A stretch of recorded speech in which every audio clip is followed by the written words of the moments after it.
এরপর হচ্ছে possessive pronoun. Possessive মানে হচ্ছে অধিকারের কথা যখন বলবে। এইটা দুটা ভাগ আছে, একটা হচ্ছে ডিপেন্ডেন্ট পজেসিভ আর আরেকটা হচ্ছে ইন্ডিপেন্ডেন্ট পজেসিভ। তো ডিপেন্ডেন্ট পজেসিভটা কেমন? No I love my mother, এখানে যে মাই আমার বলছি, আমার অধিকারের কথা বলছি, এই জন্য এইটা হচ্ছে ডিপেন্ডেন্ট পজেসিভ প্রোনাউন।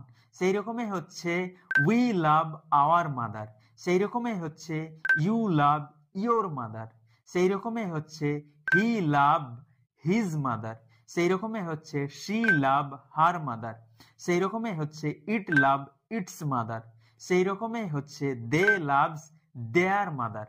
এখানে এই যে মাই, তারপর হচ্ছে আওয়ার, তারপর হচ্ছে ইয়োর, তারপরে হচ্ছে হিজ, তারপরে হচ্ছে হার, তারপরে হচ্ছে ইটস, তারপরে হচ্ছে দেয়ার, এইগুলা হচ্ছে ডিপেন্ডেন্ট পজেসিভ প্রোনাউন।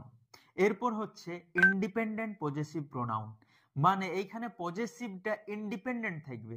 আগেরটা ডিপেন্ডেন্ট ছিল কোনো কিছুর উপর, যেমন মাইটা মাদারের উপর ডিপেন্ডেন্ট ছিল, কিন্তু এইখানে কোনো কিছুর উপর ডিপেন্ডেন্ট থাকবে না, সেই জন্য এইটা হচ্ছে ইন্ডিপেন্ডেন্ট প্রোনাউন।